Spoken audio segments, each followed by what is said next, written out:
Hello, good morning dear students. How are you all? I hope you all will be good. Dear students, we are reading chapter 6 रक्षा में हत्या। क्या पढ़ रहे हैं? पाठ 6 रक्षा में हत्या। अंडे ने दिखाए थे, इससे अब उसको श्यामा पर विश्वास न था। श्यामा केवल प्रेमवश चुप थी या इस अपराध में सहयोग के कारण इसका निर्णय नहीं किया जा सकता था। शायद दोनों ही बातें थीं। माँ ने दोनों बच्चों को डांट डपट कर फिर कमरे में लिटा दिया और आप धीरे धीरे उन्हें पंखा झलने लगी। अभी केवल 2 बजे थे, बाहर तेज़ लू चल रही थी। अब दोनों बच्चों को नींद आ गई। 4 बजे एकाएक श्यामा की नींद खुली। किवाड़ खुले हुए थे। वह दौड़ी हुई छज्जे के पास आई और ऊपर की ओर ताकने लगी। कबूतरों का पता न था। सहसा उसकी निगाह नीचे गई और वह उल्टे पाँव बेहताशा दौड़ती हुई कमरे में जाकर जोर से बोली, भैया अंडे तो नीचे पड़े हैं, बच्चे उड़ गए।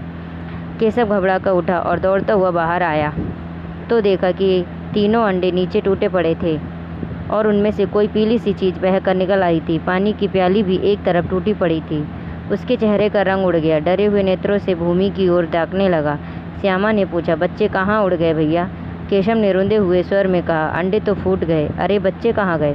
तेरे सिर में देखती नहीं है, अंडों में से ये पीला पीला निकल आया है, इसी के तो बच्चे बन जाते हैं। माँ भी वहाँ पहुँच गई थी। उन्होंने पूछा, तुम दोनों धूप में क्या कर रहे हो? श्यामा ने कहा, अम्मा चिड़िया के अंडे टूटे पड़े हैं। माँ ने आकर टूटे अंडों को देखा और गुस्से से बोली, तुम लोगों ने अंडों को छुआ होगा। अब की बार श्यामा को भैया पर जरा भी दया न आई। उसी ने शायद अंडों को इस तरह रख दिया था कि वे नीचे गिर पड़े। इसका उसे दंड मिलना चाहिए। बोली, इन्होंने अंडों को छेड़ा है अम्मा। माँ ने केशव से पूछा, क्यों रे? केशव भीगी बिल्ली बना रहा।